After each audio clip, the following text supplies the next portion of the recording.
Hello, my name is Harlan Ferguson, and this is my Comp 2152 Assignment 1, the Employee Purchase Management app. So for this project, I decided to take an object-oriented approach, and so I've sectioned everything off into different files. Starting off in the main file here, we just start with all my imports. The way that I've structured it is I have individual classes, which then have class managers. And so I end up just importing those class managers, and then I have a menu function which deals with all the input sanitation, and then I just call it all here in the main just to keep it nice and clean, and so I can tell my friends I did this project in 9 lines. So to start off, I built the employee. So from here, the employee takes a name, the employee type, and the years worked. And we take those 3 parameters, or those 3 arguments, but then I'm also setting up some things in the background. So I'm going to have an ID initialized to 0 to start with. And then we have a discount number, totals purchased, total discounts, and then the employee discount itself.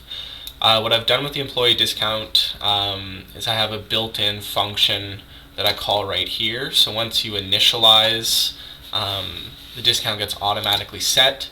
And for the project requirements, we're set based on hourly or manager, and then also on years worked. So I take those 2 parameters that are set during the initialization, and then set the discount appropriately. And then I just have a simple print here, which I've formatted to be left aligned and spaced appropriately. Then if we go into the employee manager, it's going to import the employee, and then the manager itself makes a list, sets an ID, and has a employee discount ID as well. We've got a method to add an employee to the employee manager, so just the same way of making employee on this file. We're going to pass all these things, and then create a temporary instance of this object employee. And then we're going to set the IDs to whatever is in the employee manager. So when the first employee you make, their employee ID is going to be 0.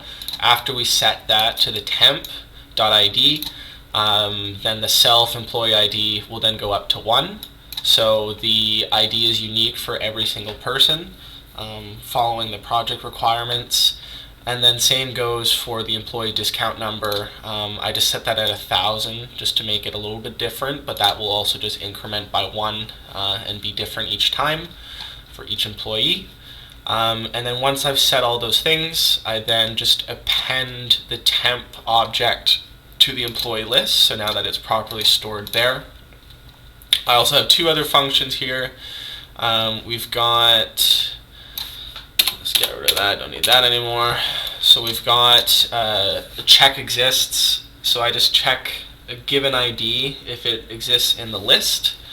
So it just iterates over each object of the list. If it does exist, it returns that object, and if it doesn't exist, it returns false. So I'll show that later on in the menu. And then a print all employees, which uses the print employee over here, and use the same kind of formatting. So I'm pretty new to this formatting, but I kind of just figured out different spacing that ended up looking nice. But it was a bit of a try, but we got it to go. And then off from employee, I made an item class, which is super basic. It just takes a name, price. I did a quantity because I also figured that for a system like this, you wouldn't want to sell an item that doesn't have stock. So I took a quantity as well, but for the project requirements, you just need the ID, name, and price. And we're going to have similar kind of setup. So we have a different kind of print statement here, just super basic. And then within the item manager has an array, or a list, and then a ID as well. Just to keep it a little bit different, I start them all off at 200, but I could do it at 0 as well. And then just mimicking the employee manager, we have an add item. So we make a temporary object of item, we pass the 3 arguments, We set the item's ID to whatever current ID of the item manager is, and then once we set that, we increase the item manager ID by 1 so that every item has its own ID as per the project requirements, and then we just append that as well to the item list. Again, very similar to the employee, we have an item exists function, so it checks by item ID. It iterates through every object of the list. If we find a match, we return the object, and if we don't, we return false. And then I have my formatted prints here as well, so that works all fine and dandy. And then, let's see here, then we've got the purchase. So purchase is a little bit different. It takes objects as its arguments. So we give it an item object and an employee object. And then for fun, I also set a timestamp, just because most purchases in the real world have a timestamp associated to them. And then it is a simple print. And then our purchase manager, same kind of idea. We've got a list and an ID. We have an add purchase method that takes the employee and item. We sent up a temporary purchase instance right here. And then this is when we do just a little bit of math, a little bit of easy math. So we get the price of the past item, and then we calculate the discounted price, which is price and then brackets minus employee discount times price, which gives us that discount.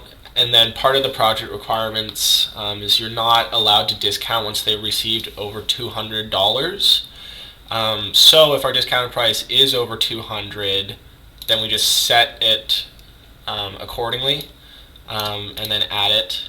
So we'll see here that they'll get their discounted price, and then their total discounts would be $200. And I did it per transaction because that's what made sense. And then if their discount is under $200, then you just calculate the price based off of the discount price. Again, that discount price, is right here. So this gets all calculated once you instantiate the object. And then we've got a purchase ID, which then we increase, and then append it to a list. So we have a list of purchases, a history of purchases, and then print all purchases. And then the big meat and the bones, like the part that took the longest, was just the menu. Just all the sanitization, it took a lot of time. So we just define a menu at the top, and we're going to pass it our employee manager, our item manager, and our purchase manager. We make a menu as per the project requirements using pipes and dashes. We take an input, and we're looking for 1, 2, 3, 4, 5. So we're either creating an employee, an item, making a purchase, doing a summary of employees, or exiting the application. So if 1, they input their name, and then I'm checking to make sure that they don't just put a blank input, and I'm checking to make sure that they don't put numbers. And then once they input the full name, I put a title to it. And then throughout that process, if they put no at any time, it X's out. And it gets a little bit more complicated for the others. So we look for either manager or hourly throughout the whole process. Again, if you put a no, you exit out. And then it checks also to just make sure that that is all done. This works now. So yeah, I just don't want to kind of repeat myself. It's just the same sanitization over and over again at every single step. No matter what's inputted, no will take them out. And then I just decided to have numbers within the range of 0 and 70, because if someone's working at a business for over 70 years, that's a little much in my opinion. And yeah, this is just all the same. So we're stripping white space. We're making sure that it's not a number. We're making sure that you're not inputting blank.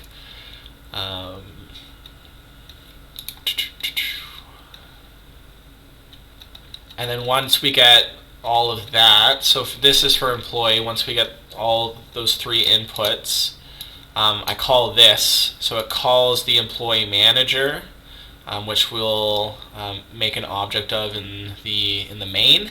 But it calls the employee manager, uses the method addEmployee, and then passes these sanitized arguments. Same for creating the item, sanitize everything, and then we call the item manager, the add item, and pass these three arguments. And then finally, we've got a make purchase, which requires us to print all the current items, and then take in an ID of the employee, an ID of the item, and then making sure that they exist. And if they do exist, then to make the purchase, and if not, to let the user know that they don't exist. Finally, we have a print all employees, which is just built into the manager class, and then if you put in 5, that's a break. If we go to our main here, we just import everything that we've already went through. We make the new objects of the EM, IM, PM, and then call the myMenu function, which passes those 3 parameters. So within our main here, if we run this, sorry, let's do that again because that doesn't look good. So if we run this, we can create an employee. If I decide to stop, I can stop right there. It puts me back to menu. If I misspell manager, I keep on going through until I say it correctly. Input years worked. So now we've made an employee. We can now make an item. So let's say a basketball. We can set it to a price of $20, and I'll say that we have 5 in the system. So then if we display our employees, you can see we have myself with an ID of 0. I'm a manager of 20 years. I haven't purchased anything. I haven't received any discounts, and I have a discount ID of 1,000. We can create another person right here. So now this other person has their own ID, but all the values are still set to 0 because we haven't made any purchases yet. Well, we already made a basketball, so I'll say no to get out of there. But say we were trying to make another thing like a baseball. We had a price, but the quantity we didn't want. No, I'm out. And then to make a purchase, we need the employee ID. So my ID is 0, so we'll give it that. And then the default ID for an item starts at 200, so we'll give it that. And then if we look at the employee summary, we scroll up, we'll now see that I got a $4 discount on that $20 basketball. So I, on total, spent $16 with a $4 discount. And then to check the $200 limit, let's make a baseball. Let's set it to $5,000. And then we're going to make a purchase with my ID, the baseball, and then if we see here, see we now our total discount added to 200. So it should have been like an $1,000 discount, but in this case, since $1,000 is more than 200, it is defaulted to the 200 and then added appropriately. All the while, John Doe still hasn't made any kind of purchase, so we can make John Doe also make a purchase. So we'll give ID of 1. We'll make him buy a basketball as well. We'll look at the new summary, and now we can see based on the years worked and his employment, he only got 80 cents off, so he ended up paying $19.20 for his basketball. Yeah, and then from there we've created an employee, we've created an item, we've made the purchase, we've displayed the summary. Maybe I went too fast, but when we make the purchase or we open the purchase menu, it displays the items that we have right there. And we'll go no. Oh dear. And then that's everything. So create an employee, item, purchased, summary, and then we'll press 5 to exit. So thank you for watching my video, and take care.